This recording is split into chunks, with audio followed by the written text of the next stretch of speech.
First of all, I want to give a lot of credit to the University of Washington. Got so much respect for their program, for their university, for Coach Peterson. They're doing a fantastic job, and we were fortunate to get out with a win. You know, I've been doing this long enough. I know if you turn the ball over, you're going to have a hard time winning, and we were very fortunate to get away with a win with the amount of times that we turned the ball over today. You know, something that we take a lot of pride in. We've been one of the better turnover ratio teams in the country, and we just were a little sloppy with those things today. But at the end of the day, I think the thing that swung it in our direction was third down on offense. We were fantastic on third down on offense today.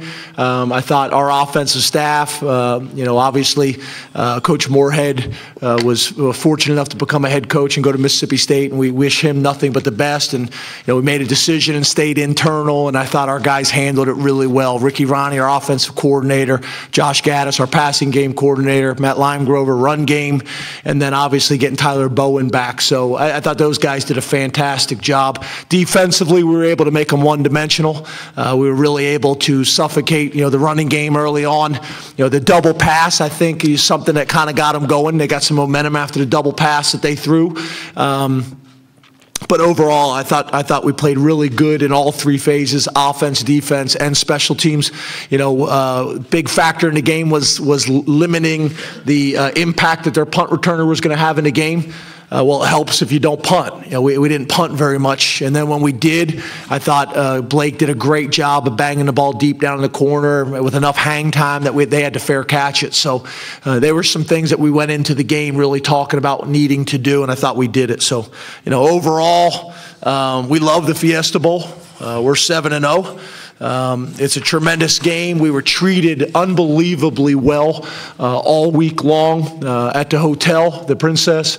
The Fiesta Bowl host, Frankie Fiesta, was unbelievable all week long. We had a great experience. Obviously, it's easy to say that after a win, but really, the entire experience was fantastic, and we're very appreciative. If you look at the stuff that we talk about, I know I'm talking a lot. Field position. We won that. That's always the thing that we talk about each game. Turnover battle, we lost. Penalty battle, we won. That was something we're both two of the most disciplined teams in the country. We were able to win that battle. And then the explosive play battle, we won. We had 11 explosive plays to their 5. So, the turnover ratio was the big one, but we were able to do pretty well in the other categories. Great. We'll now open it up for questions. So once again, as we've done all week, please raise your hand. We'll bring a mic over and identify yourself. We'll start up here with Jeff.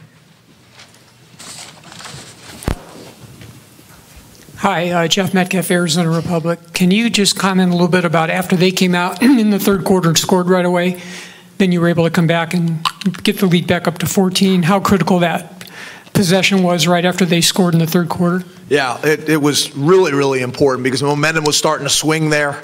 And then the next drive we go down, had a chance to score again and go up by 21, and then we had the turnover down there. But yeah, I think we moved the ball really well all night long. I actually think if we didn't turn the ball over, it could have been a very different game. But they did a great job. They ran to the ball well. They got their hands up and batted some balls down in some of our RPO game. When they weren't able to get to the quarterback, they were able to get their hands up and be disruptive. So I'm pretty proud. I thought we got our running game going against the defensive line, and against the defense. It was one of the better run defenses in the country. Have so much respect for their two interior defensive tackles, and I thought we had a really good plan. It took advantage of angles and leverage, and they do a really good job on the perimeter. We're trying to get the ball in space, out where we had a decent amount of grass and space to work with, but they do a great job on the perimeter. So. It's one of the things I mentioned during the game. We're going to study what they do defensively on the perimeter, because I think they do a really good job with those two D tackles inside, making it difficult, and then how they defeat blocks and how they play perimeter runs. So a lot of respect for them. We'll go to Jim on the left-hand side, Coach. Coach, on your left in the back, over here. Your offensive line had some tough moments this season with consistency. 545 yards, I think, of offense it was against a very staunch defensive line. How do you think they did, and how do you think your new offensive coordinator, did he pass the audition? Yeah, really good. Matt Limegrover, he's a great coach. He's an unbelievable father. He's a better person.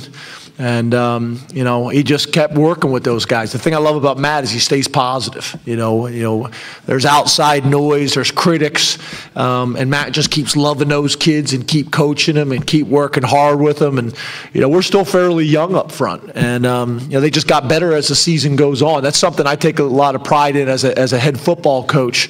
You look over, you know, our years, you know, in my years as a head coach, we've pretty much been able to get better as the season goes on and kind of keep chipping away at it. And I thought Matt did a great job there. And I thought, you know, the combination of Ricky Ronnie, thought he called a really good game today. I thought Josh Gaddis had a big part in that as well, you know, in our passing game. Matt Limegrover, you know, we do it by, you know, committee, you know.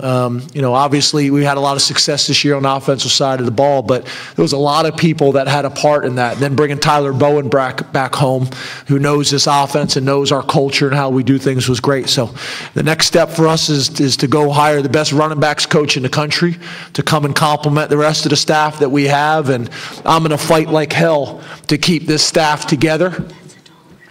I owe her $1 because I just cussed. I said hell. But I'm going to, yes ma'am, I'm going to fight like crazy to keep our staff together, because I think we got a fantastic group of staff. The coaches, our off-the-field administrators, the strength staff, and, you know, the same thing with our players.